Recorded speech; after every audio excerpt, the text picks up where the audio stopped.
Donc je vais vous présenter Redis, je l'ai appelé du clé-valeur au multimodèle, parce qu'en fait l'idée c'est de vous faire découvrir un peu plus de choses autour de Redis, si vous le connaissez déjà,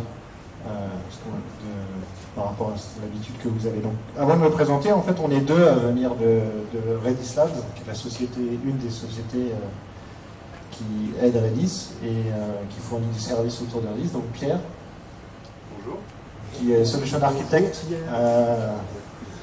et qui s'occupe notamment du retail, donc il connaît, il a l'habitude. Et moi, je suis donc Tug Dual, ou Tug, et je travaille comme Technical Account Manager, TamTam, où j'aide les clients à mettre en prod et être successful sur Redis. Et si vous voyez, j'ai travaillé principalement chez les éditeurs de logiciels, et Jérémy disait que j'étais venu parce que je suis venu à l'époque où je travaillais chez Exo, chez Couchbase, chez Mongo. Donc je viens vous présenter régulièrement des bases NoSQL. Et vous avez mes contacts. Et les deux petits liens que j'ai mis en bas à droite, ou un lien et une application mobile, en fait, c'est qu'à titre perso, comme vous, je pense, j'aime bien coder, donc j'ai des petites applis que j'essaye de maintenir. Ça me permet de tester des nouvelles choses. Donc, qui connaît Redis? Qui utilise Redis? Voilà, donc en fait, déjà, il y a une partie, la plus grande partie de la salle connaît Redis, et au moins la moitié, je dirais la moitié, l'utilise. Et donc Redis, c'est une base de données en mémoire, une memory database en open source sur une licence BSD, qui a été créée par Salvatore Sanfilippo, qui vit en Italie, qui travaille là-bas, qui en 2009 avait un besoin particulier sur un projet qui était de avoir un accès à un dictionnaire de valeurs centralisé et très rapide d'accès. Donc en gros, configuration, un cache très très rapide d'accès. Donc il n'avait pas trouvé sur le marché ce qui lui intéressait, donc il a créé sa propre solution qui est devenue Redis, qui est devenue une base de données SQL. Donc tout est sur GitHub et c'est écrit en C et optimisé pour la performance et la facilité d'utilisation. Donc ça, c'est vraiment les points qui sont importants quand on va travailler avec Redis. Et le site de la communauté, en tout cas du produit communautaire, c'est redis.io. Vous allez trouver énormément d'informations. C'est vraiment le point où on va commencer quand on va chercher de la documentation, comment utiliser, etc. Autour de ça, il y a Redis Enterprise, qui est développé par Redis Labs. Redis Labs, c'est la société pour laquelle Pierre et moi on travaille, et qui est en fait une base de données en mémoire également, qui s'appuie sur Redis Open Source, qui prend en fait le cœur de Redis et rajoute de la valeur au-dessus, autour du management, plusieurs modèles de données.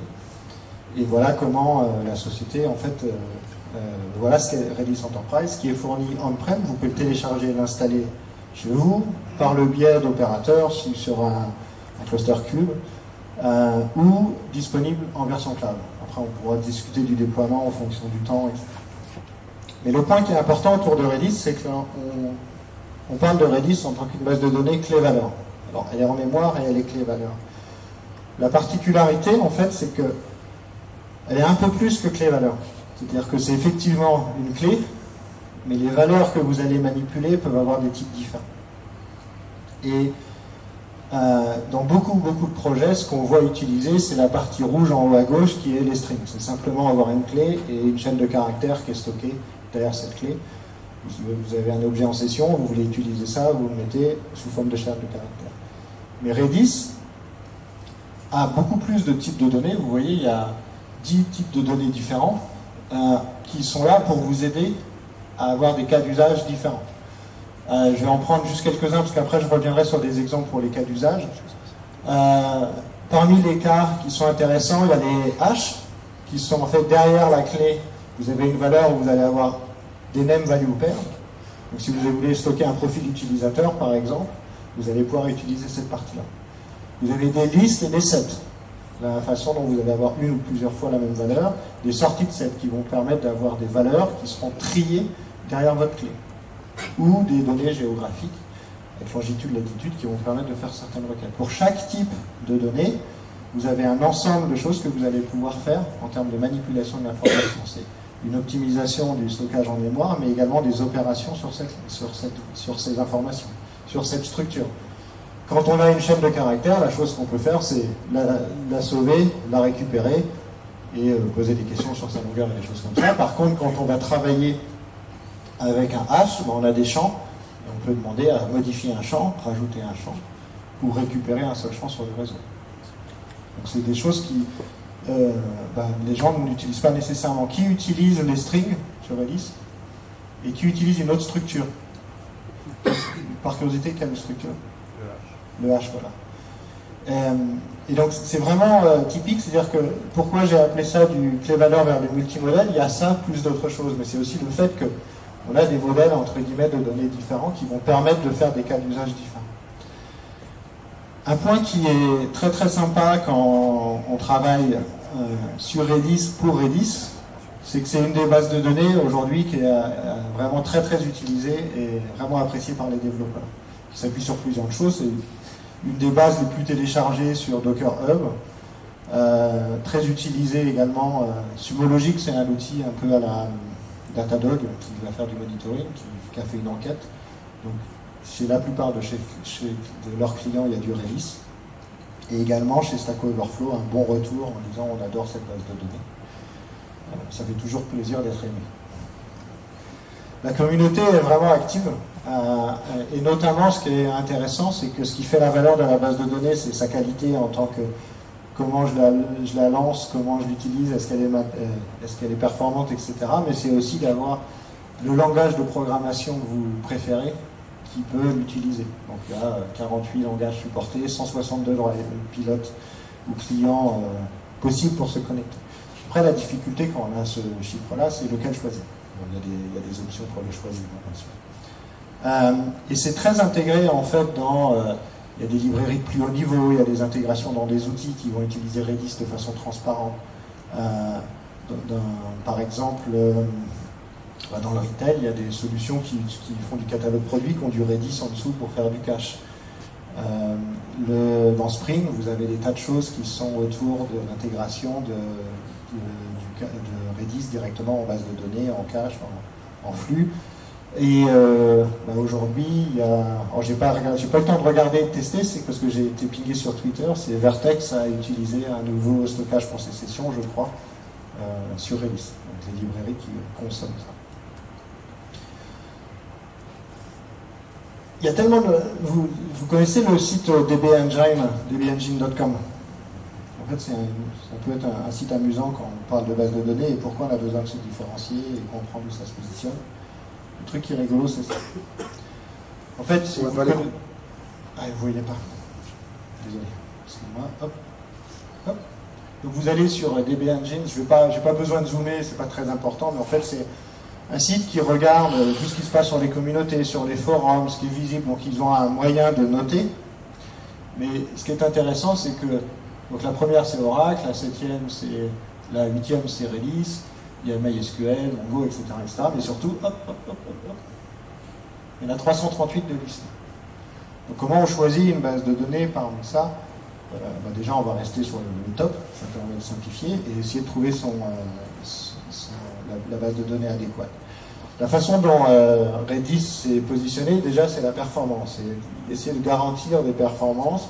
Quand vous avez un cas d'usage, dire, une fois que vous avez testé, votre benchmark, ça répond en moins de 5 millisecondes sur ce cas d'usage-là. Si vous déployez proprement, ça restera toujours à 5 millisecondes pour cette opération-là, sur ce type d'opération, sur ce type de déploiement. La simplicité, donc essayer de fournir un framework très rapide, et l'extensibilité qu'on verra à la fin en termes de comment on peut rajouter plusieurs types de données, des choses comme ça.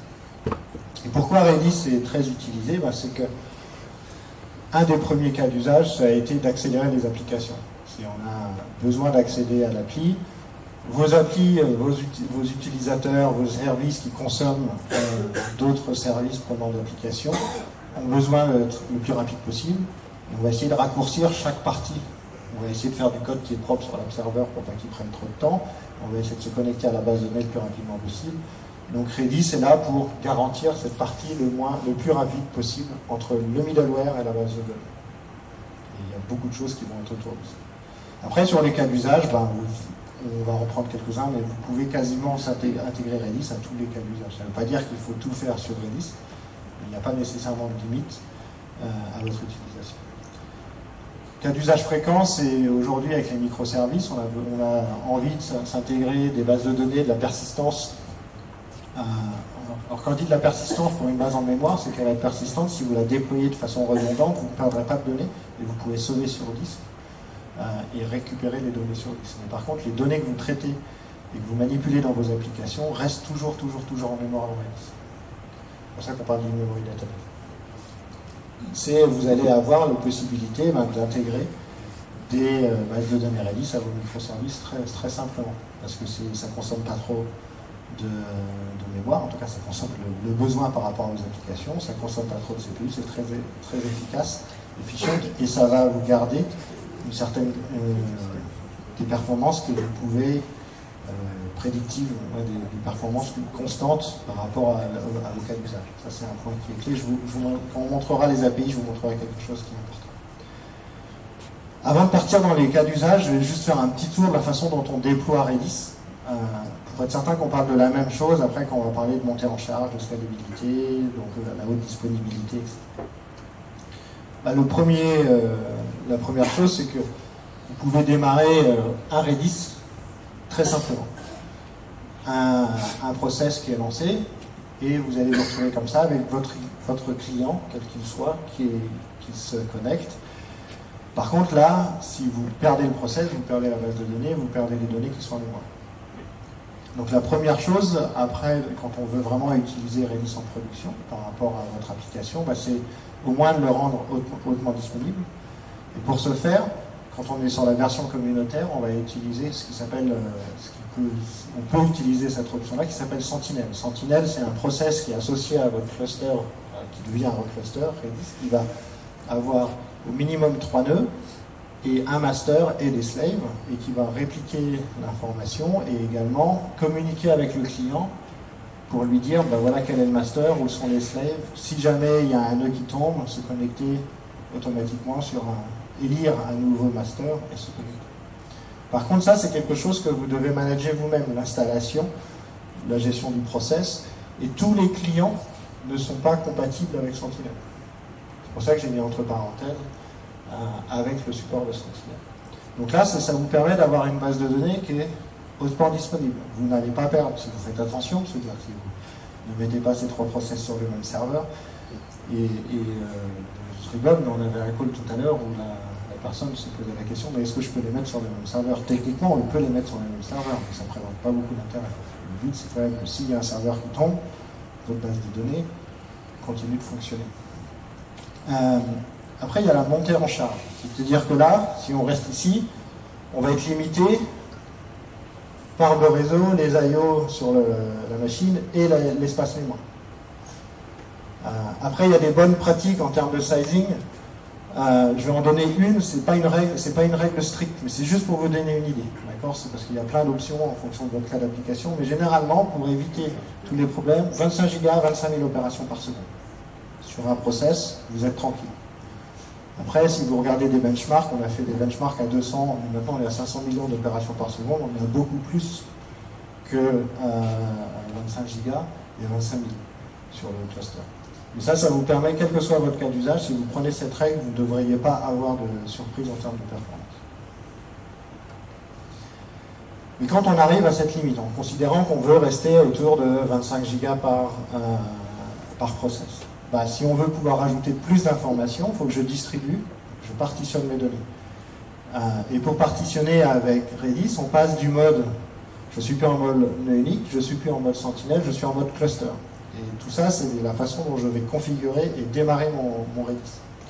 Et là, en fait, je vais partitionner les données sur différents process, et chacun va être responsable d'un sous-ensemble des données.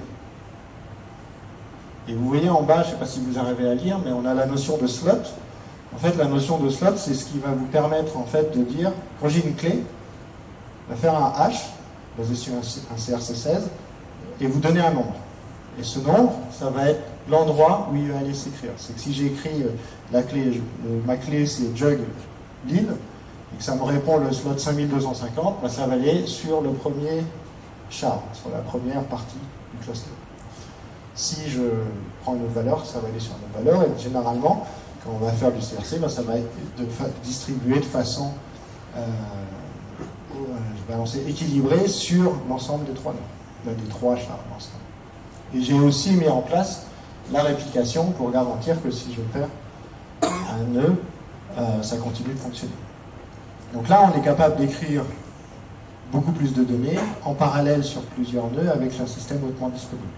Par contre, c'est quelque chose que vous devez gérer vous-même. Si vous êtes sur des choses comme Kubernetes ou OpenShift, il existe des M-charts et des orchestrateurs pour vous aider à le faire, mais malgré tout, vous avez quand même beaucoup de process qui tournent et que vous devez manipuler. Donc justement, un des rôles de Redis Enterprise, ça a été de cacher cette complexité. Vous fournir ce service-là, mais sans le voir.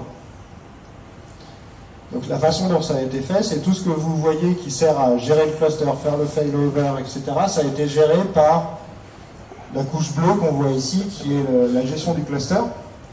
Un proxy qui vous permet à vous connecter à vos applications, qui est compatible 100% avec le reste, avec le protocole Redis. Et en dessous, vous avez des process Redis qui sont managés par le cluster manager de l'entreprise. Et l'avantage en fait de ça, c'est que quand on va scaler horizontalement, ben, on va rajouter des process et des lignes de commande ou une API REST ou une interface, et on rajoute des nœuds sur un cluster. Le failover, il se fait de façon transparente. Comme il est caché derrière le proxy, quand ce nœud-là passe quand le master de cette partie-là passe d'ici à ici, l'application qui est au-dessus, c'est complètement transparent. Le seul moment où l'application est impactée, c'est si le process qui est ici, qui est l'endroit où je suis connecté, doit changer de nœud. Je vais avoir une micro-coupure le temps que ça fasse un failover sur l'autre nœud. Donc, toute cette gestion de cluster est gérée par la version Enterprise, c'est une des valeurs, avec la possibilité d'avoir un outil graphique qui vous donne la vue du cluster, là j'ai 3 nœuds. Une ligne de commande, alors on ne voit pas les détails, mais ce qu'on voit ici, ici j'ai les 3 nœuds de mon serveur, j'ai 2 bases de données, comment je me connecte aux bases de données, sur quel port, et surtout ici, ce qu'on voit là, ce sont ce qu'on appelle les shards dans Redis Enterprise, c'est les process Redis Server, qui sont les mêmes que ce qu'on utilise dans l'open source. Et on voit ici les chiffres 0 à 5460, 5461 à 11 000 et 11 000 à 16 000. Donc on voit que cette première base de données qui s'appelle DB1 est à la fois répliquée et shardée, parce qu'on voit des masters et des slaves ici. Cette base de données-là n'est pas shardée, elle n'est que répliquée. Et l'avantage de Redis ici, par rapport à cette partie-là, c'est qu'ici, pour avoir la haute disponibilité, je suis obligé d'avoir 3 process, 3 copies des données. Donc ça consomme un peu plus d'espace, de mémoire, etc. Dans le contexte de Redis, de Redis Enterprise, 2 suffisent, parce qu'on gère en fait le quorum sur des données qui peuvent ne pas avoir de données. Le quorum, c'est vraiment la partie qui va vous dire qui est majoritaire, où est-ce que je peux mettre un master qui va continuer de prendre les écritures et les lectures. Donc les choses classiques en termes de clustering de la base de données. Donc là, on a vu un petit peu Redis, comment ça peut se mettre en termes de topologie, Redis Enterprise. Et si vous cherchez un outil graphique pour accéder à la base de données, vous avez un outil qui est gratuit, qui est développé par Redis Labs et qui est sorti officiellement début novembre, qui vous permet d'aller dans la base de données, manipuler votre base. Je vais juste vous montrer.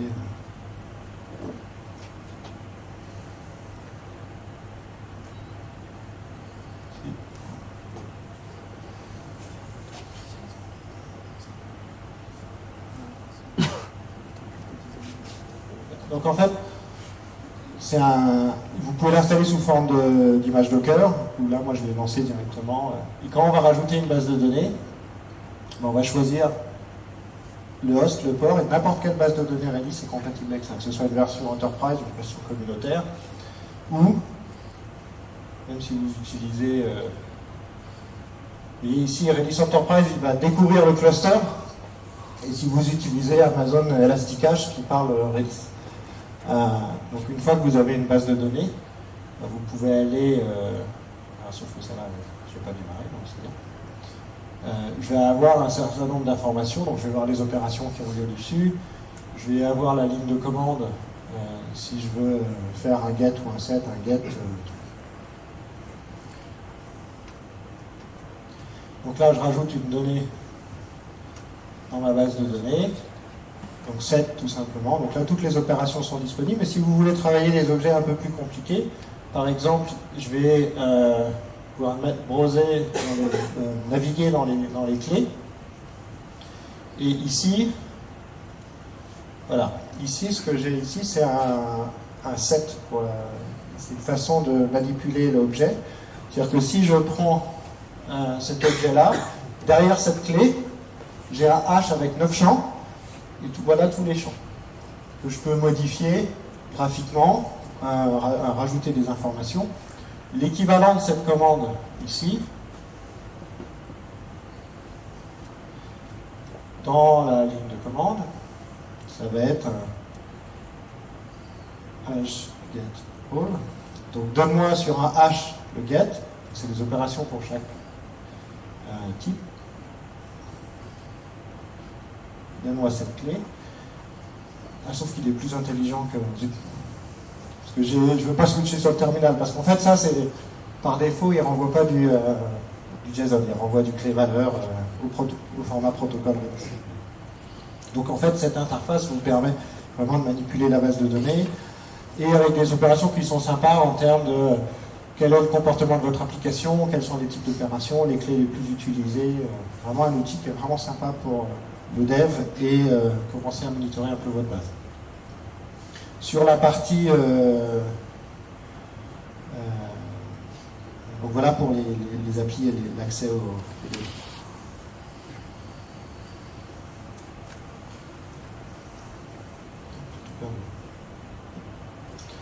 Des questions jusqu'ici? Donc là, une partie qui est très... moi que j'aime beaucoup, ça va être toute la partie comment on utilise une base de données, comment on va définir des patterns, pour quel type de cas d'usage, etc.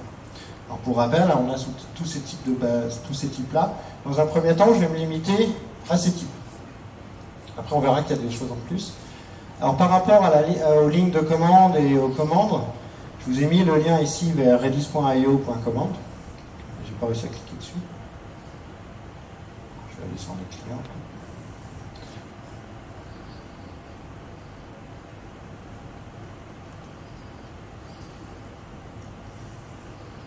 Et si on prend commande, le point qui est important, en fait, c'est quand vous arrivez sur la page commande, vous avez les commandes par type de données. Et là, on est dans ce qu'on appelle Redis Core, c'est ce qu'il y a dans la version communautaire. Il n'y a pas d'extension. Vous avez tous ces types. Et ce qui est intéressant et important de voir, je vous ai parlé de performance prédictive ou constante. Je cherche le mot, j'arrive pas à trouver le mot. Si on prend l'exemple, si je manipule simplement des strings. En gros, je vais faire des get et des set, la plupart du temps. Donc, si je fais un get, ce qui est intéressant sur Redis, c'est que pour chaque opération, vous avez la complexité. Une complexité de 1, là, ça va juste prendre le coup. Je dois écrire une clé. Et la complexité de 1, là, ça va juste être proportionnel à la taille de la chaîne de caractères que vous allez devoir lire ou écrire. Quand je vais manipuler des listes, je vais rajouter des listes, des objets dans les listes. Hop, je vais retourner ici, liste.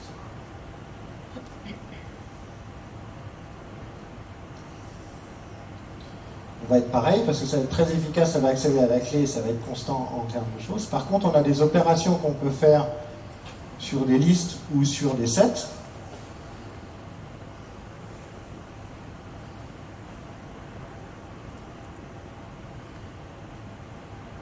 Où là, on va payer un peu plus cher, puisque là, je veux lire un sous-ensemble de ma liste. Je veux lire les éléments dans ma liste, accéder à la clé. Je veux lire de l'élément 100 à l'élément 200. Ben, il va falloir que je lise les premiers 100 éléments, je les sorte et que je m'arrête. Donc la complexité ici, c'est la distance entre l'élément 0 et l'élément que je vais lire. Et les objets, les manipulations les plus complexes, c'est quand vous allez avoir des sets, donc des listes d'objets qui sont uniques, et que vous voulez trouver des intersections, par exemple. Vous avez ABCD, CD, quels sont les éléments communs entre ces deux listes, ces deux sets, par là. Là, on va voir que la complexité, je vais aller dans le set. La complexité ça va donc être proportionnelle à la taille de la liste la plus petite, de l'ensemble d'éléments le plus petit, et le nombre de sets que je vais récupérer. Donc, il va cumuler, donc ça vous donne une idée en fait de la complexité, et ça, il n'y a pas beaucoup de bases de données qui vous donnent ce type de règles, c'est juste pour essayer de vous donner une idée de quel coût va avoir mon opération lorsque je vais manipuler ma base de données. Et c'est particulièrement important parce que le serveur Redis, on va juste regarder le mono nœud, le serveur Redis, il est monothreadé pour les opérations clients. C'est-à-dire que quand on va faire un setx, il fait setx, il répond. Quand je fais un intersect entre deux listes, je fais mon travail, je réponds. L'opération de derrière va arriver et vont faire les unes derrière les autres. Et donc par défaut, chaque opération va attendre la précédente si vous envoyez énormément. Donc la complexité, elle est importante pour ça.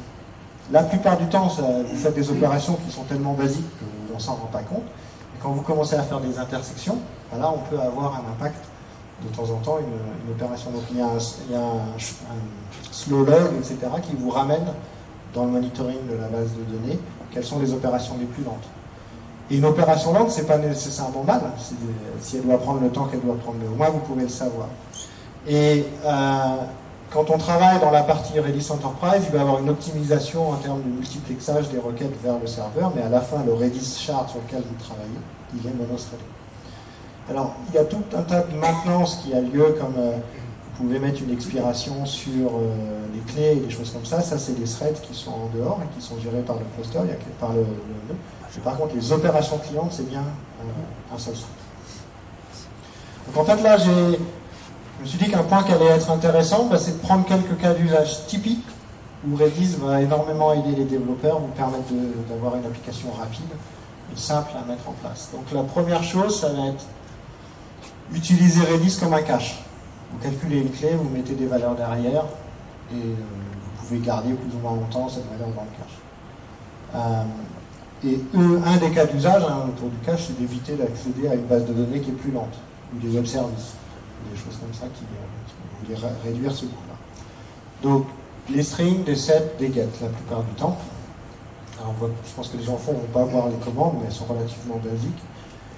Typiquement, vous accédez à plusieurs bases de données, vous récupérez, ou vous voulez cacher du HTML qui doit répondre très rapidement, vous allez mettre ça derrière la clé, avec la possibilité de mettre un time to live, une expiration.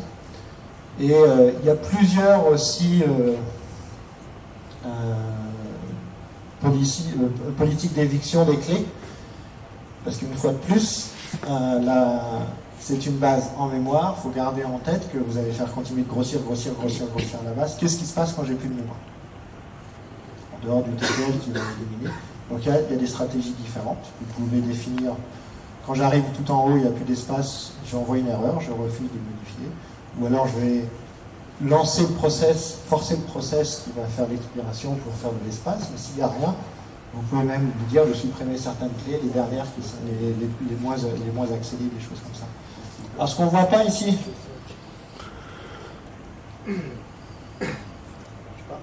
c'est ici j'ai mis en CLI dans le shell Redis les opérations set la clé query customer 1 the result, get query customer 1, expire get après l'expiration, c'est nul. Et là en fait j'ai pris le même code en Java avec JDIS qui est un des clients. La particularité en fait des clients Redis, la plupart en fait ils prennent exactement la même commande que ce que vous avez dans la documentation et dans la ligne de commande et l'exposent en tant que méthode. Là on voit, j'ai le set, c'est le set, la clé, la valeur. Expire, c'est le même nom, expire, le set, la clé, la valeur. Donc c'est relativement simple. Une fois qu'on sait programmer avec Redis dans un langage, c'est très simple de passer dans un autre langage parce que c'est vraiment c'est la ligne de commande qui est exposée.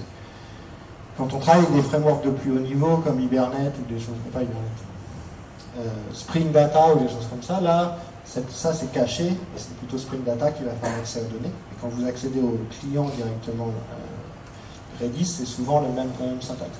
Là, c'est un exemple en Python, où en fait, je vais exécuter une requête SQL, je fais un MD5, un hash de la chaîne de caractères, je récupère le hash pour voir si j'ai le résultat. Si j'ai le résultat, je le ramène. Si je n'ai pas le résultat dans mon cache Redis, j'exécute et je mets le résultat à l'intérieur. Très très classique en termes de cache. Et attention, là on parle d'un cache Redis, dans ce cas-là, c'est une base qui est centralisée, c'est-à-dire que tous vos services peuvent réutiliser cette clé. Et qui est hautement disponible, qui peut être écoutée, etc. Et le choix de persister ou pas et de garder longtemps en mémoire, ça va dépendre, dans ce cas-là, est-ce que ma donnée qui est derrière cette requête SQL change souvent? Si c'est une requête qui dure 10 minutes, parce que c'est une grosse requête dans le data warehouse et que c'est changé que toutes les 6 heures, ben on va la garder pendant 6 heures dans le cache, comme ça on est tranquille, pour éviter de faire des requêtes plus fréquentes. Donc ça, c'est un exemple d'utilisation des strings. L'exemple autour des hashes, typiquement, c'est les sessions. On veut stocker un objet un peu plus riche dans lequel on va mettre certaines valeurs. Et là, ce que je veux faire, en fait, c'est utiliser pour chaque utilisateur, stocker son ID, son nom, l'adresse IP et le nombre de fois où il a accédé au site ou sur une page particulière. Donc là, j'arrive, dès qu'il se connecte, je fais la commande h7. Donc je crée un hash, la clé user session numéro 1, user ID. Donc là, après, pour le hash, c'est clé valeur. La clé, la commande, la clé, et après, c'est champ 1, valeur 1, champ 2, valeur 2, etc., etc. Donc je me retrouve sur la première commande, j'ai créé ces 4 objets, ces 4 attributs. Si je veux rajouter un champ, ben ici, j'ai fait...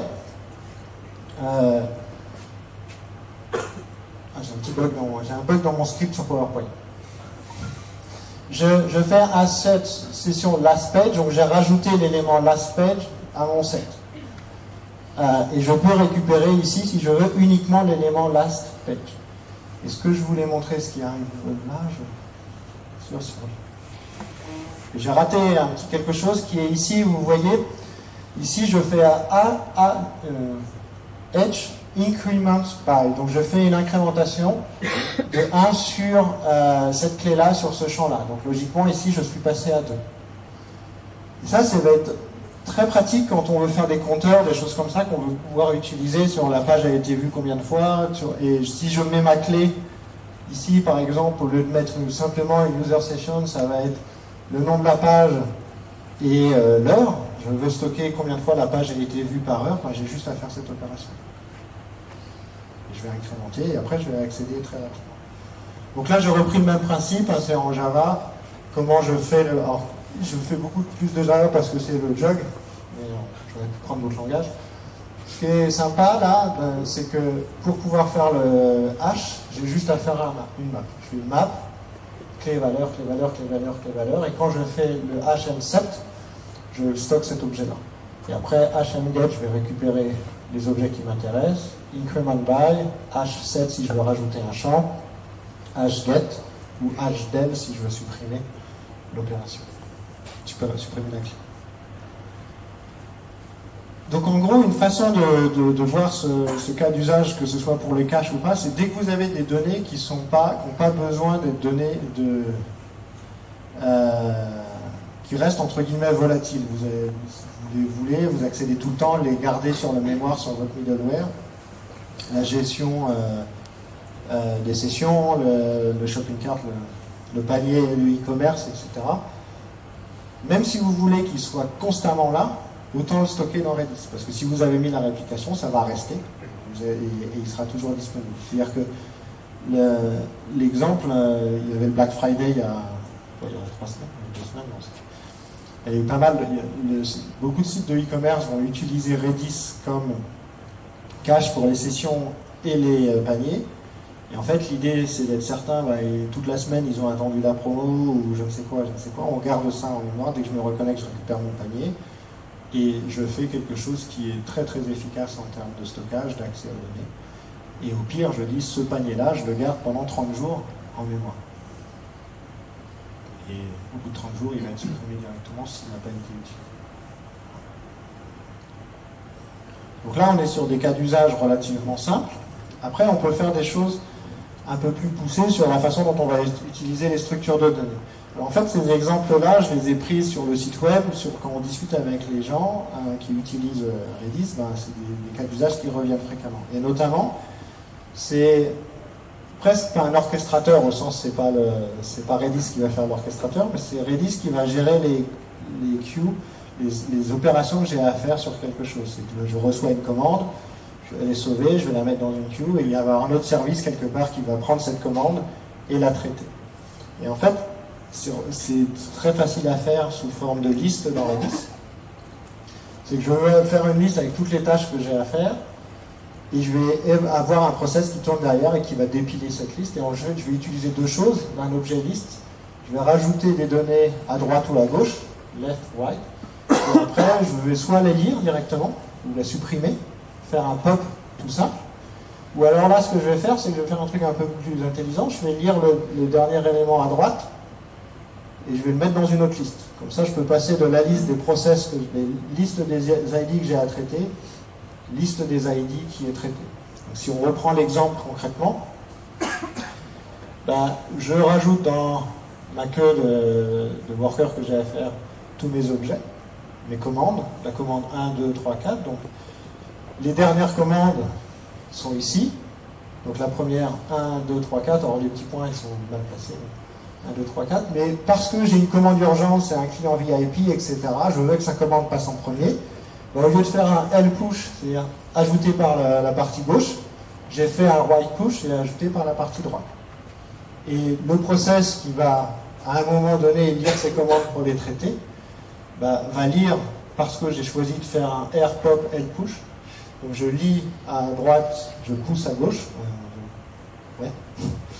Et donc là, j'ai bien pris la commande numéro 4, je l'ai traitée et je l'ai envoyée sur la queue des objets qui ont déjà été traités. Alors ce que je stocke ici, c'est uniquement, dans cet exemple-là, j'ai stocké la clé de ma commande. Je suis désolé de couvrir partout. Je n'arrive pas à m'empêcher. Là, par exemple, c'est au début, en haut à gauche, je crée ma commande, je fais un L push. Après, j'ai un job qui est appelé par quelque chose, je fais un R pop, je fais le processing, et en fait, la valeur qui est renvoyée par le R pop, c'est la clé qui a été déplacée. Donc ça, c'est quelque chose qui est très utilisé par les gens qui poussent assez loin l'utilisation de Redis, passent assez rapidement à ce genre de choses. Et il y a d'ailleurs tout un système de messaging qui va arriver dans Redis sous forme de module qui s'appelle Disk, qui est un projet open source qui est développé par Salvatore, le gars de Redis, qui fait un système de message queuing pour enrichir cette partie-là, pour simplifier, en fait, fournir des choses un peu plus haut niveau. Un autre use case, si vous faites de l'API management, si vous avez des services, si vous voulez savoir à quel moment éviter de surcharger quelqu'un qui essaye d'injecter à partir de notre REST IP, etc., vous pouvez vous retrouver à avoir besoin de faire du rate limiting. Dire, j'ai plein de requêtes, mais par contre cet utilisateur-là, avec cette clé d'utilisation, n'a le droit qu'à 100 requêtes par heure, ou 1000 requêtes par jour, etc. Comment je fais ça? C'est relativement simple. Avec Redis, on va pouvoir faire on va avoir plusieurs options. Tout simplement, on peut faire une chaîne avec l'API qu'il a le droit de lancer, le numéro du client et un compteur. On va rajouter et un type to lead. Donc, dans une heure, pendant une heure, il va pouvoir utiliser que 10 fois cette requête-là. Par contre, ça, c'est pas glissant. C'est-à-dire qu'une fois que j'ai commencé l'heure, ça va se recommencer à toutes les heures à 0. Donc, c'est pas super évolué. On va plutôt travailler avec du sorted set, donc des listes triées, ou des sets triés, où on va rajouter, en fait, on voit pas bien le code, donc je vais l'expliquer. C'est que je reçois une requête, avant de faire le processing de la requête. Je veux vérifier si la personne a le droit de le faire. Donc cette personne, ce service doit aller chercher des choses dans une base de données, faire du traitement. Mais moi, je veux vérifier qu'il a le droit de le faire par rapport à l'utilisation qu'il a eu de mon service. Donc je vais faire un pipeline, c'est-à-dire que ces opérations-là vont être envoyées au serveur tout en même temps. C'est-à-dire qu'au lieu de, pour garantir qu'elles vont être exécutées les unes derrière les autres, au lieu d'avoir la première requête, la deuxième requête, la troisième requête. Donc ça, c'est une méthode d'optimisation pour garantir l'exécution d'opérations en même temps. Alors, quand je vous dis que c'était mono-threadé, c'est en même temps, c'est les unes derrière les autres, mais il n'y aura rien qui va venir s'insérer d'un autre client. Et en fait, là, je vérifie, je récupère pour savoir, et je supprime toutes les clés qui ont plus d'une heure. En fait, toutes les valeurs qui ont plus d'une heure, si c'est d'une heure. Après, je rajoute la valeur par rapport à l'heure actuelle sur moi clé qui est mon service par heure sur telle API avec le timestamp. Je trie et je fais l'expiration, je récupère. Et en fonction de ce que ça va me renvoyer, est-ce que j'ai renvoyé la somme sur toutes les clés, donc là je fais une somme sur les résultats que j'ai récupérés, je suis capable de dire sur l'heure ou pas, j'ai eu la bonne valeur. Donc il y a tout un terme, tous des exemples d'algo qu'on va voir, c'est relativement simple. Une fois qu'on commence à manipuler les hachettes, c'est relativement simple. La première fois, il faut se gratter la tête. Il y a quelqu'un qui a travaillé sur un module pour le faire, directement natif dans la base, sur une seule opération, au lieu d'avoir à traiter ça. Je reviendrai sur les modules juste après. Donc, le rate limiting est un bon cas d'usage pour les hachettes, les sorties de set. Dans vos applications, vous pouvez avoir besoin de faire des recherches géospatiales. Alors, tout ce que je vous dis là, c'est si vous avez déjà un super moteur, une super base de données géospatiale, ben vous allez l'utiliser, vous n'avez pas besoin de rajouter, d'avoir à copier les données. Là, l'idée, c'est plus, vous avez besoin de certains services et vous utilisez Redis sur vos projets. Vous faites du string, du hash, mais vous avez Redis et vous avez quelques requêtes géospatiales à faire dans votre application. Vous avez une liste des magasins, vous voulez donner à l'utilisateur quels sont les 3 magasins qui sont à moins de 5 km, etc. Vous pouvez utiliser Redis et c'est directement disponible sans avoir besoin d'avoir à installer un nouveau système, le manager, le monitorer, le mettre à jour, une API nouvelle à intégrer. C'est vraiment dans ce cadre-là en fait qu'il faut le voir. Je n'ai pas dit que la partie géospatiale de Redis était la meilleure base de données géospatiale du marché. D'accord ? C'est vraiment, elle est disponible et elle fournit un certain nombre de features qui sont d'ailleurs assez limitées. C'est en gros, je peux rajouter une localisation qui va faire un GeoHash et après avec le add, je vais pouvoir calculer la distance entre deux points ou donnez-moi un radius, quels sont les points qui sont à une certaine distance. Là sur cet exemple là, je vais prendre l'appli réelle.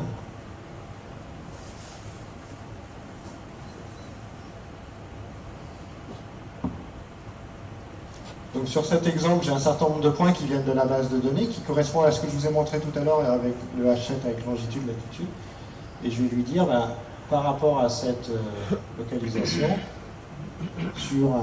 sur 4 km, donne-moi les différents points. Donc il va me requêter, récupérer toutes les clés qui sont là et m'afficher ça. Après, l'affichage, c'est l'API REST qui faire cette requête-là côté base de données.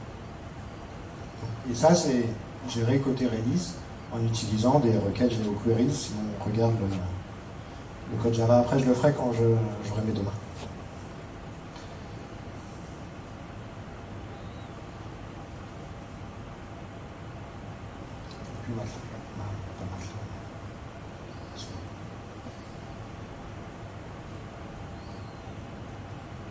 Donc, les commandes GeoAdd, GeoDist et GeoRadius qui vont permettre donc d'insérer des points. Un autre cas d'usage, là c'est assez unique pour une base de données, c'est que vous avez la possibilité de faire du pub/sub temps réel et fire and forget. C'est vraiment fire and forget. C'est je m'abonne à des messages, j'envoie des messages et j'ai des gens qui sont abonnés. Typiquement, je suis dans une application. On prend l'exemple on va revenir à l'exemple de rate limiting. C'est que je suis dans l'application où j'ai un service qui fait du rate limiting. Dès que j'ai un client qui dépasse son rate, je veux en temps réel lui envoyer un message pour lui dire attention, tu me dépasses, et moi je veux pouvoir être alerté. Là, typiquement, je vais utiliser ça. Et les commandes, elles sont très compliquées. Publish, subscribe. Et c'est tout ce dont vous avez besoin. Ça, c'est vraiment ça. Et l'idée, c'est que derrière une clé ou plusieurs clés, vous allez envoyer une chaîne de caractères qui va être consommée par un ou plusieurs clients. Je ne sais pas si on va réussir à voir. Vous arrivez à lire ou pas? J'ai 3 clients. En haut, j'ai fait alors, on va commencer. Là, ce sont les deux applications qui sont abonnées. Là, j'ai fait un subscribe sur la clé Notif Service Login. C'est une clé. Et une autre clé Notif Service Orders. Donc, dès qu'il y a quelque chose, dès que je reçois sur ces clés-là un message, je vais les afficher, les consommer. Quand j'ai démarré ce client-là, il m'a dit c'est un subscribe à ces 2 clés-là. Donc, je suis abonné à ces 2 clés. Et après, on va avoir, ça c'est la consommation des messages. Là, j'ai un autre client qui fait aussi un subscribe, et uniquement sur le service order. Donc, quand j'ai fait la commande en haut, user login, j'ai fait publish notification service login, donc la première clé, avec un message qui s'appelle user John Doe action login. Le message a été reçu ici, et il a été ici uniquement, parce que là, j'ai les commandes. Le deuxième publish, c'est order et telle commande. Elle est reçue ici et ici. Et donc vous avez dans les API clients la possibilité de vous abonner comme ça à Publish Subscribe très simplement. Donc, tout ce qui va être temps réel. Alors par contre, ce qui est important, si je reviens ici, je poste un message. Seules les applications qui sont connectées au moment où le message est posté vont les recevoir. C'est-à-dire que si je rajoute un 3e message, là j'ai envoyé une commande, un login, je rajoute un 3e subscribe, il ne va jamais le voir.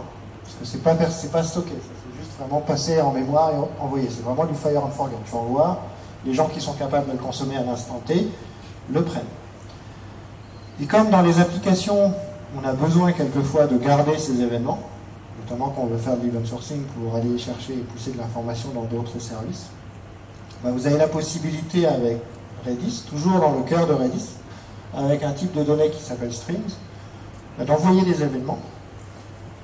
Ils vont être stockés dans Redis et des applications vont venir s'abonner et les lire en fonction de la stratégie que vous allez mettre en place.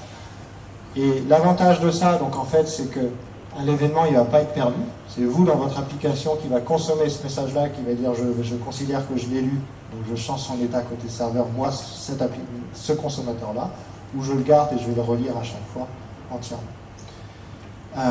Et c'est plus riche en termes de schéma que ce que je vous ai montré sur Publish Subscribe. Je vais revenir sur cette slide, on va voir.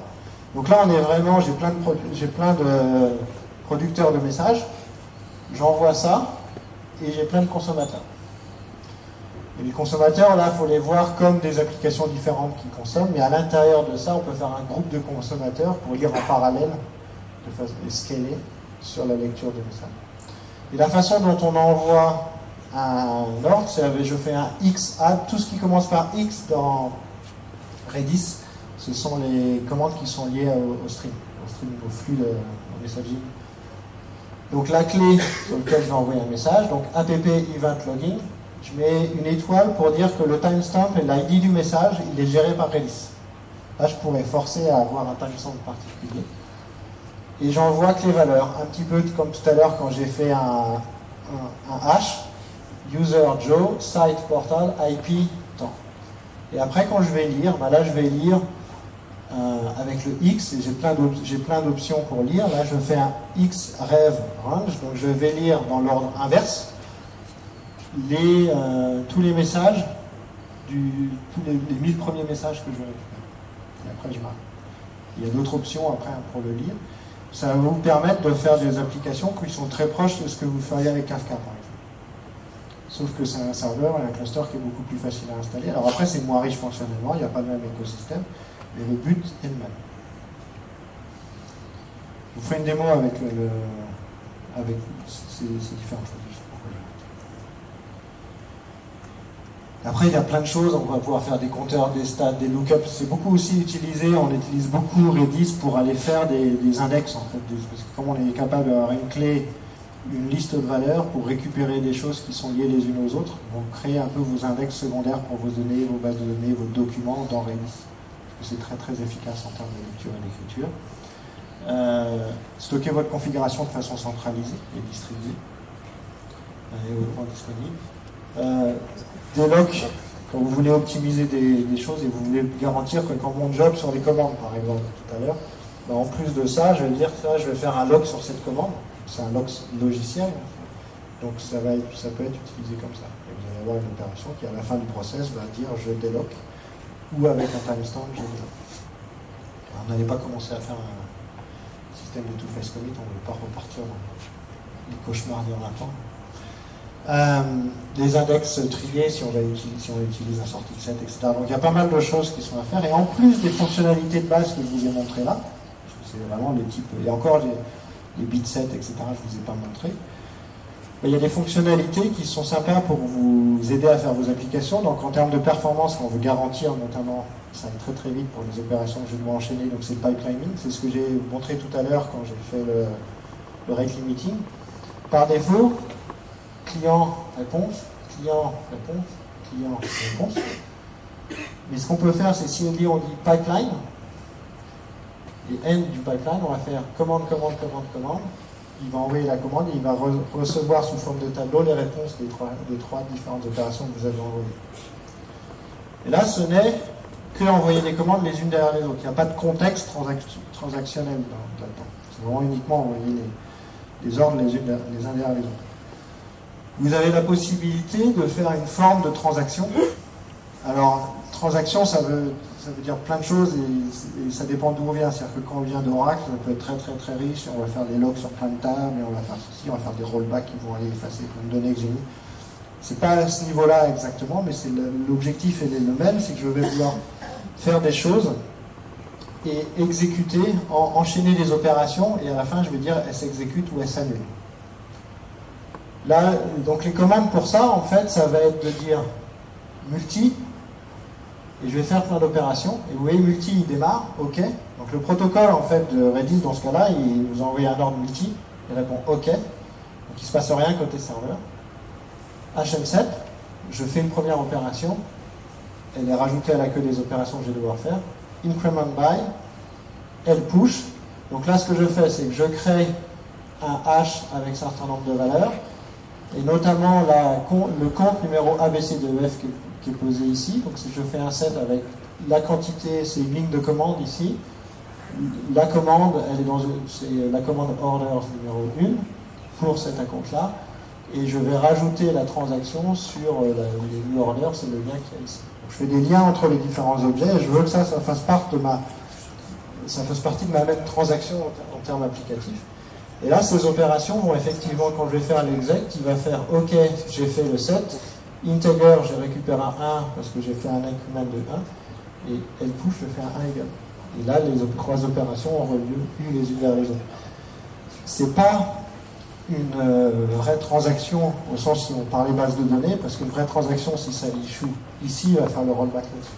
Là, c'est pas le cas. On peut faire un rollback global. Ce qui se passe au milieu, ça a été fait. Et pour les gens qui adorent les triggers, j'exagère quand je dis triggers, c'est qu'on a la possibilité, parce que ce genre d'opération, ça peut être compliqué à écrire côté client, à maintenir côté client, parce qu'à l'origine, en fait, on pourrait appeler ça gestion de ma commande. Et j'ai pas envie d'écrire ce code dans toutes mes applications. Ce qu'on peut faire, en fait, c'est que on peut mettre ces opérations dans un script Lua qui va être exécuté côté serveur. Le script va être monté côté serveur, il va exécuter les commandes ensemble dans ce contexte-là. C'est pour ça que je parlais un petit peu de trigger. Donc là, je fais la même chose, hein. C'est exactement la même chose que j'ai fait tout à l'heure. C'est que je récupère des informations, je crée une commande, je fais l'increment, je fais le push, et là je fais un publish en plus sur la ligne de commande. Donc là j'ai toute cette opération qui est à la gestion de la commande d'un point de vue dans un script. Des questions sur tous les cas d'usage, etc., ou un exemple ou autre chose que vous voulez aborder? Le côté serveur, c'est que du Lua ou il y a d'autres? C'est que du Lua. En termes de script, comme ça, c'est que du Lua. Après, il y a les systèmes de modules où c'est du C, du Rust, ce que tu veux, mais c'est pas pour être exécuté comme ça. Là, c'est vraiment un script qu'on va lancer dans notre application, depuis notre application. Les transactions, elles, c'est plus pour avoir de la performance en plus, de avancer plusieurs commandes. Alors, là, c'est pour avoir plusieurs commandes. Ah, juste, parce que c'est la même commande. Là, on est sur la même commande que ça. Sauf que j'ai rajouté un publish à la fin. Ça, c'est pour garantir que ça, elles vont vraiment être exécutées tout en même temps et annuler tout en même temps si je fais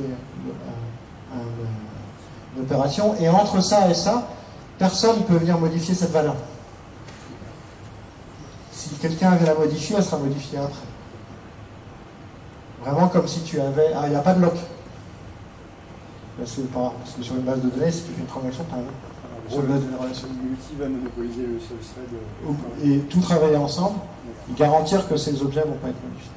En fait, multi, c'est comme si tu avais une opération, une méta-opération Ouais. qui va faire tout en un seul. Ouais. Alors que pipeline, tu réserves le thread et tu tires à la suite. Et le principe et le Lua script, c'est juste pour centraliser toutes ces opérations dans un seul endroit en termes de source code, et aussi c'est optimisé dans la façon dont c'est géré côté serveur. Ça peut être une procédure stockée, le Lua. Ça garantit tes API en fait. Pardon? Ça peut garantir les API. Tu peux forcer une certaine API en disant bah, vous rentrez par ce point-là et tu le maîtrises du côté serveur. Gestion de ta logique. Alors après, il faut rester mesuré là-dessus, d'accord? Parce que c'est quand même les triggers, les procédures stockées, c'est des grosses boîtes noires.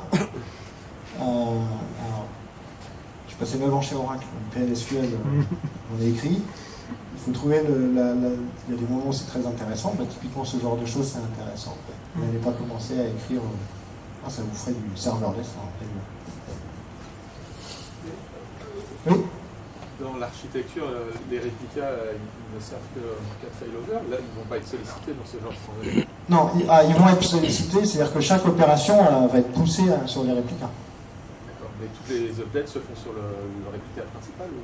En fait, ton application, elle interagit par défaut. Par défaut, on peut forcer certaines lectures sur les réplicas, mais on va oublier les cas un peu particuliers. Ton application, ou même que tu sois avec Sentinel, avec Cluster ou avec Redis Enterprise, quand tu fais des get et des set, tu les fais toujours sur le master.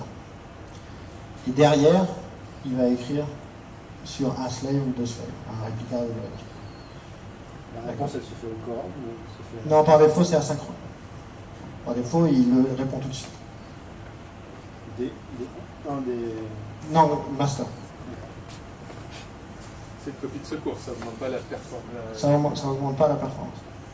Par contre, la façon dont... je vais y arriver ici. Il y a des optimisations qui sont faites dans la réplication et l'écriture sur disque pour garantir des performances. En fait, ça ne va pas te... C'est vraiment... l'impact des réplicas est minime sur les performances de ton application. Et malgré tout, il faut quand même copier la donnée et envoyer, d'accord? Et en conditions opérationnelles traditionnelles, ça va vraiment être transparent. Et si tu as ton nœud qui tombe, ce master tombe, il va y avoir quelques secondes selon la façon dont c'est configuré, selon est-ce que tu utilises Sentinel, est-ce que tu utilises pas Sentinel, etc., pour que le master soit réélu ailleurs et que tes connexions partent sur cette partie-là. Et logiquement, tu n'as pas de perte. Alors tu peux avoir, c'est toujours pareil, hein, tu peux avoir si ça tombe pile poil où il n'a pas encore répliqué, ben, cette donnée-là, tu l'as perdue. Après, il faut rester réaliste sur les conditions dans lesquelles ça va arriver, etc. Et surtout, comment vous programmez aujourd'hui sur vos bases de données qui sont transactionnelles. Parce qu'en fait, les bases de données en mode transactionnel, les applications web ne le sont pas. Quoi. La façon dont c'est codé, c'est souvent... Il y a une couille, le truc qui tombe, il y a une erreur, c'est pas géré, le mec il n'a jamais cherché à réécrire, ben, la donnée elle est perdue aussi. Ah mais non, mais il y a le redo log de la base Oracle, oui, mais tu l'as jamais envoyé. Donc, il faut faire attention à cette partie-là quand on discute de disponibilité, de perte de données, c'est vraiment à quel moment on peut, qu'est-ce qu'on va perdre et combien de temps on va mettre à récupérer RTO et RPO, typiquement quand on fait des backups et avec comment on organise la restauration des données. Et pourquoi je dis tac.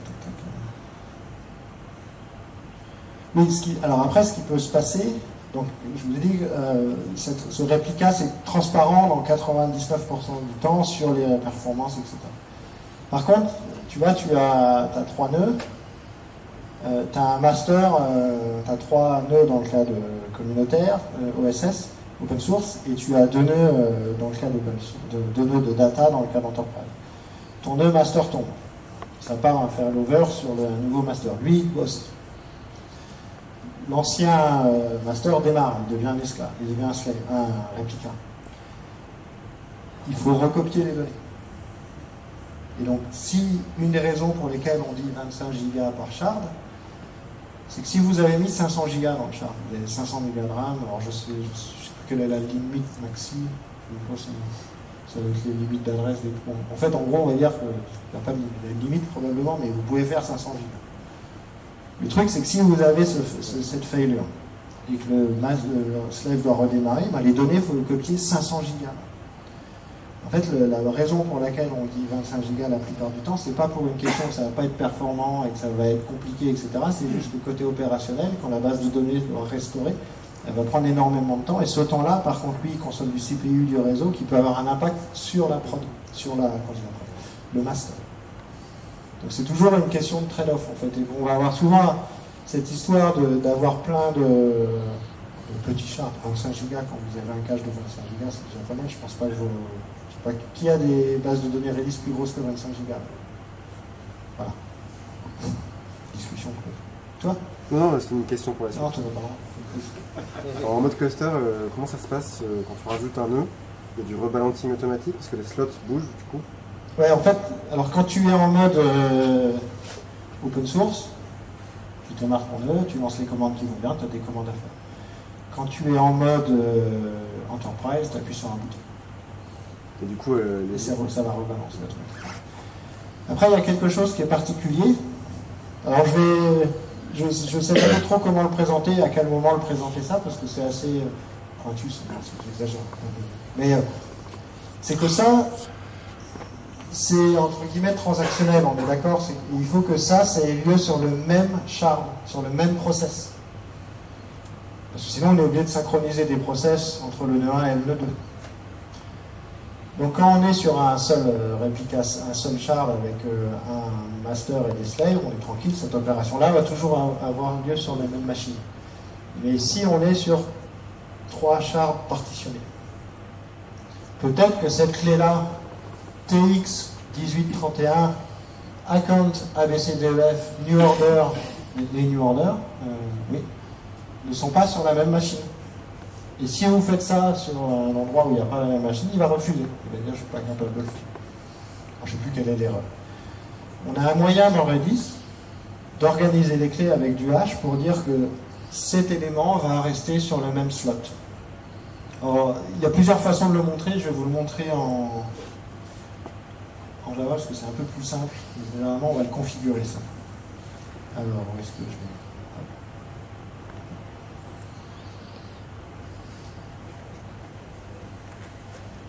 Évidemment, je ne vais pas trouver.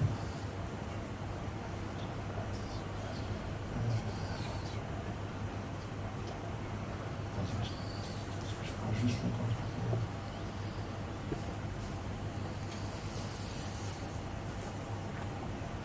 C'est ici.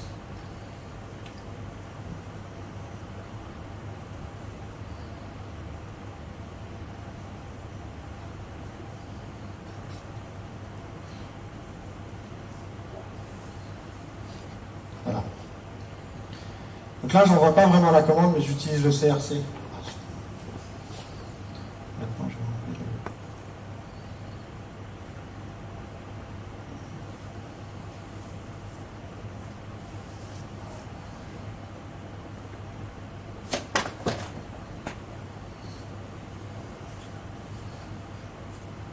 Pour l'exemple, en fait, ce que j'ai fait là, c'est que j'utilise le même algo qui est fait dans G10 pour ce qui est fait sur le serveur pour répartir les clés.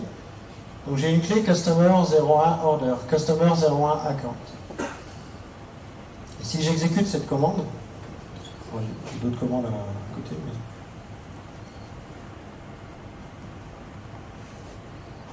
ça me donne un numéro. Deux numéros dans ce cas.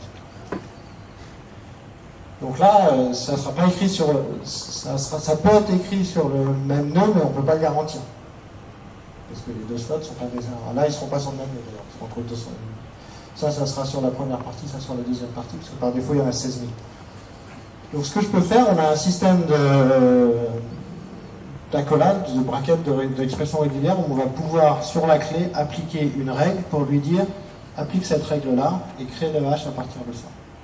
Par exemple, ce que je veux là, c'est tout ce qui concerne le client, donc le numéro de client. Tu dois aller sur la même machine, dans le même slot. Donc là, tout ce qui va être entre l'accolade va servir à faire le hash pour définir le slot.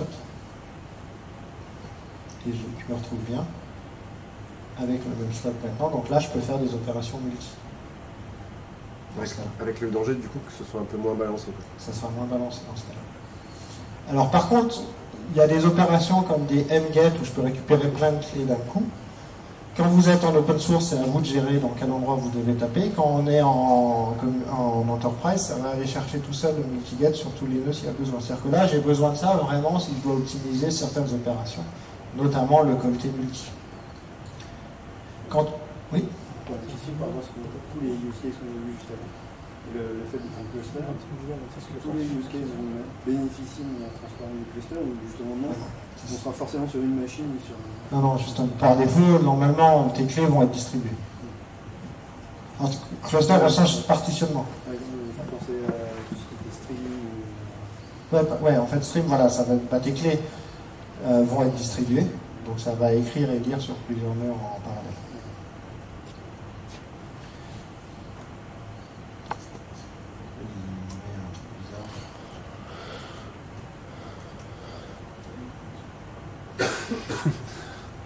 C'est l'effet des mots. Là, je vais vous montrer.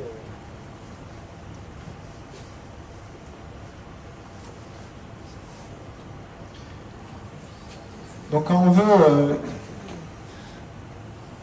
créer une nouvelle. Là, je suis dans. C'est écrit en gros, Redis Enterprise. Quand je veux créer une base de données, alors le Redis Enterprise, c'est compatible avec le protocole Memcache, si vraiment les gens ont besoin de ça. En fait, quand je crée une base, là, je vais lui dire quel est le nom de la base, la taille, mémoire maximum que je vais lui allouer. Est-ce que je veux mettre en place la réplication? Là, je ne veux pas mettre en place la réplication. Quels sont les modules? On va voir après les modules, mais là, on peut les installer directement comme ça. Je ne vais pas les mettre ici.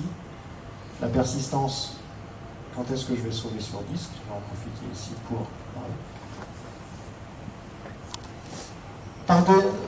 Dans le comportement normal de votre cluster Redis, en gros, et ça c'est vrai pour la version communautaire comme la version Enterprise, en gros on n'arrête jamais un cluster Redis. À partir de ce principe-là, on peut faire du rolling upgrade, on peut mettre à jour les VM, parce que si, comme vous avez 3 machines, quand vous voulez en mettre une à jour, vous l'arrêtez, les 2 autres continuent de bosser, vous upgradez, hop, vous la redémarrez, ça va rejoindre le cluster et vous faites ça de façon circulaire. Et si on a besoin de se protéger, en disant soit parce que je veux arrêter mon cluster pour des raisons particulières, ou parce que j'ai peur que ça crache, etc., je vais pouvoir sauver les données qu'il y a en mémoire sur disque. Et là, j'ai 2 grosses options. Soit j'utilise RDB, donc Redis Database File, qui est un snapshot, où de façon régulière, je vais dire toutes les heures, toutes les 6 heures, tu prends ce qu'il y a en mémoire, tu fais un fichier sur disque. Donc là, si tout tombe, je redémarre, je peux redémarrer à partir de cette donnée-là et commencer à travailler. Donc là, on est plus dans un système de backup. C'est pas un backup parce que ça reste sur le cluster. Il y a aussi des systèmes de backup. Et sinon, on fait de la point only, qui est là, plus proche des bases de données que vous connaissez peut-être, qui vont être où j'écris sur disque, mais pas directement dans le fichier data, j'écris sur disque où toutes mes opérations sont mises les unes derrière les autres, et de temps en temps, il y a un process Redis qui va faire de la compaction, ou qui va faire le rewrite de l'append only file. Et dans Redis, vous pouvez choisir est-ce que je sauve toutes les secondes, ou est-ce que je sauve après chaque écriture. Update, delete, reset. Pour garantir en fait que vous ne perdez pas les données dans ce cas. Et là, il y a une petite différence entre la version open source et la version pas open source. C'est ça, sur la version, quand vous configurez ça sur la version comme open source, c'est tous les nœuds qui vont écrire. le master va écrire sur disque. Redis, par défaut, Redis Enterprise, il va écrire qu'en mémoire, répliquer et écrire sur disque sur le réplica, pour garantir les perfs le moins d'impact sur les performances, moins d'IO sur le master. Après ça, c'est configurable. Si je veux protéger par un mot de passe, si je veux le port que je vais exposer, le clustering. La fonctionnalité qui me plaît le plus dans Redis, c'est celle-là. Donc là, c'est ce que je vous ai expliqué, c'est comment Redis va enlever, quand il a besoin de mémoire, comment il va faire de la place. No eviction, il va juste envoyer une out of memory exception si vous essayez d'écrire plus que ce que vous avez demandé. Sinon, ça va être du TTL, du LFU, donc le last access, etc. Il y en a une qui est marrante, c'est all key random. On va apprendre de façon aléatoire des clés dans votre base de données et les supprimer. Et en fait, si c'est un cache, c'est pas grave. Dans la réalité, si c'est un cache, c'est pas grave. Mais si c'est votre base de données principale qui tient vos données clients, faites gaffe. Pour les backups, ici, ça va envoyer les données sur un serveur FTP, sur du S3, sur de l'Azure, en fonction de vos besoins. Ce que je voulais montrer là, c'est je crée la base de données et un seul nœud. Donc là, il démarre la base, et en fait, ce qui se passe derrière, c'est qu'il fait plus ou moins ce que vous auriez fait vous si vous travailliez sur votre cluster. C'est-à-dire qu'il va faire des fichiers de config Redis, stocker ça de façon centralisée, et démarrer des Redis servers. Et là, je me retrouve avec une base de données là qui est opérationnelle, avec les métriques, le monitoring, etc. qui sont disponibles. Et si je me connecte,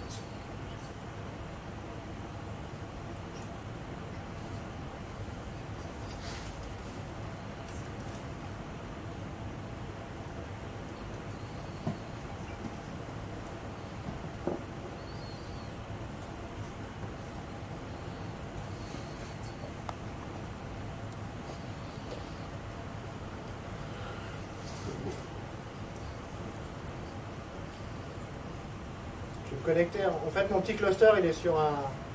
Ça sert à rien, mais il est sur un Docker.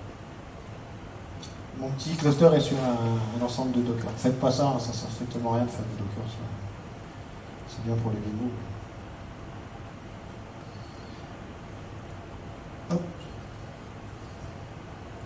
Et en fait, ce qui s'est passé, c'est que si là, je fais un ps-ef pour voir quels sont mes process Redis qui tournent,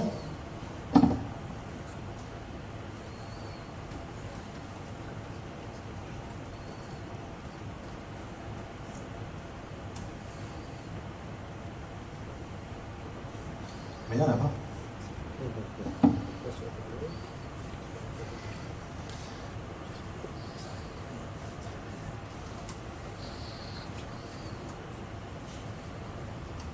Je peux ne pas en avoir sur ce...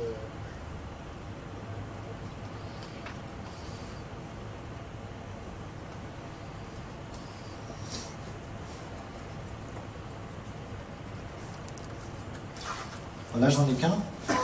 Et ce que je voulais juste vous montrer, en fait, c'est que je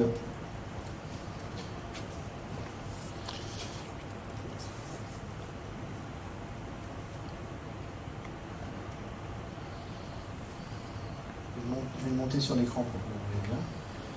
Donc, ce qu'a fait Redis Cluster dans la version Enterprise, il a juste démarré, il fait un peu plus que ça, mais il a bien démarré Redis 5.0 avec ce fichier de configure là sur ce port là. Et ça, c'est inclus au cluster automatiquement. Et si maintenant je prends ma base de données et je lui dis ma base de données qui n'a pas de shard, oui c'est pour ça, elle n'a pas de shard, elle n'a rien. Si je prends cette base de données, je vais changer la configuration, je lui dis je veux que tu répliques. Je veux que tu répliques et je veux que tu charges, je veux que tu distribues. Et là, par rapport à tout à l'heure, si on veut faire les clés de répartition, pour pouvoir automatiquement mettre les clés, là c'est l'équivalent des accolades d'un regex pour le custom hashing, pour savoir où ça va aller. Donc là, il va me démarrer des shards en plus, au total j'en aurai 6. Un shard c'est un process Redis.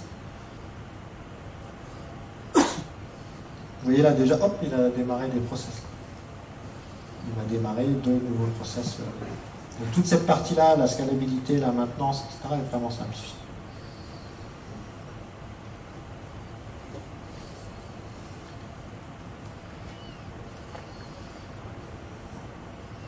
On a jusqu'à quelle heure? Il faut terminer.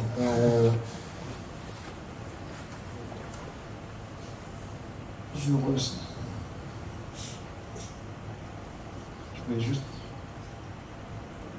Alors, deux choses et je termine. Le point qui est intéressant par rapport à la façon dont vous travaillez, c'est que vous utilisez communautaire aujourd'hui, ça marche très bien, etc. Vous voulez un jour passer sur quelque chose de différent parce que vous avez besoin de monitoring, de sécurité, de réplication, etc. Soit vous installez le soft chez vous, ou sur votre cube, sur votre pilotage, soit vous le consommez sur le cloud, en manager. Et pour ceux qui sont intéressés, il y a eu un gros crash Amazon il y a 2-3 semaines. Il y a un article de notre CTO sur combien de bases ont été impactées, combien de shards ont disparu, mais combien de clients ont été impactés. Alors, la réponse est 0 clients ont été impactés, ça c'est sûr. Mais le fait de faire attention à la façon dont on déploie un cluster est très important. Donc, un point qui est important, il me reste 3 slides, donc c'est bon. C'est je vous ai montré juste le cœur. Mais à force de rajouter des data types, et à chaque fois on est dit oui, mais on a besoin de faire du streaming, donc je vais rajouter stream. J'ai besoin de faire du GeoQuery, je vais rajouter un type GeoQuery. Mais ça, je le rajoute au cœur de Redis. Et tout le monde n'a pas besoin de ça. Donc en fait, ce qui s'est passé, je crois que c'est en version 4 de Redis, je ne suis pas certain. Et la communauté Redis a créé les Redis Modules, qui sont un système d'extension où on va pouvoir rajouter des fonctionnalités à la base de données. Et ces fonctionnalités, c'est non seulement un type de données ou en utilisant des types de données, des nouvelles opérations. Avec comme, par exemple, un moteur d'indexation et de recherche. Vous allez pouvoir faire de la recherche full text sur certaines valeurs, faire de l'autocomplete sur des données que vous mettez dans la base.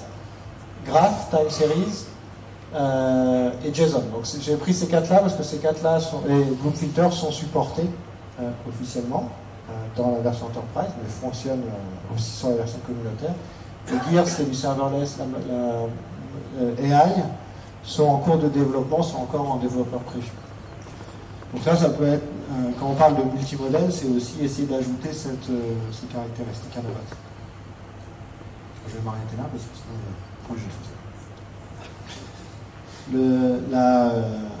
et la façon dont c'est fait, ça ne pollue pas du tout votre base de données, c'est que vous allez le chercher sur un Redis Graph par exemple.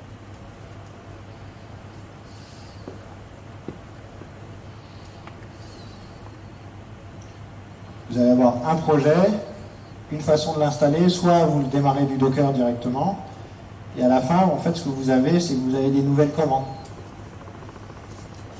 Graph.query, graph.add, timeseries. Quelque chose, ft-search, ft-index, etc. ft pour full text. Donc ça permet d'étendre en fait la base de données, et de plus en plus, en fait, la communauté vont passer sur des modules comme ça. Et là, on peut programmer. Il y a même un langage, Git ou je sais pas quoi. En fait, c'est en C par défaut. Il y a la possibilité de le faire en Rust, et on a un collègue qui a développé. Pour l'apéro, je vais trouver le langage. C'est un langage que je n'ai jamais entendu. Des questions? Avec les modules, comment ça marche pour les drivers? Ils sont ouverts sur les nouvelles opérations? La question, c'est est-ce qu'avec les modules, comment ça marche pour les drivers? Alors déjà, on n'a pas nécessairement besoin d'avoir les commandes directement dans le driver, parce qu'on est toujours capable, avec tous les drivers, d'envoyer commande et après ça. Mais il existe pour tous les... je vais prendre l'exemple de Graph. Quelque part, vous avez à chaque fois une client library pour les différents modules qui vont s'appuyer. Par exemple, celui-là s'appuie sur JDIS. À ma connaissance, celui-là s'appuie sur JDIS. Mais il y a des langages pour... Alors, par contre, ce n'est pas supporté pour tous les langages. Par exemple, celui-là, Redis Graph, il n'a pas officiellement encore de C#. Par contre, à partir du langage du client C#, on peut faire toujours une commande pour envoyer cette commande.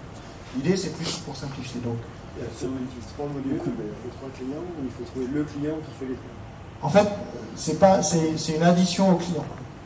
Parce que le client que tu vas utiliser toi, c'est C'est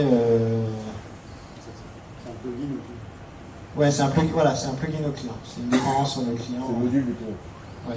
Donc là, tout ce qu'on regarde, c'est quels sont les clients qui ont un plugin développé pour ce module. En fait, ce qui va se passer, c'est que ouais, alors, je vais finir avec c'est important parce que j'ai oublié de le dire. Quoi. Vous avez plein, je vous dis, il y a il y a 162 clients Redis. Ce qui est important quand vous choisissez un client pour votre langage, vous prenez un client qui a une étoile. C'est recommandé par la communauté, les plus actifs, etc. Et même pour Java, il faut prendre Jedis ou Letus, et Redison est un petit peu en perte de vitesse sur l'adoption. Parce qu'il y a vraiment là par exemple pour Node Redis et YoRedis. Et après il faut regarder dans ce qui est supporté en termes de sentinelle ou pas si vous êtes sur la version communautaire. Les drivers sont gérés aussi un peu par du Redis Lab ou des gens qui travaillent chez Redis Ceux qui ont une étoile, ouais. Alors ils sont pas, non, ils sont pas gérés par nous. On participe à la communauté activement. Par exemple, sur Jedis, le Release Manager, c'est quelqu'un de chez nous, mais c'est pas lui qui a créé, c'est pas nous qui maintenons le projet à 100%. C'est actif dans la communauté.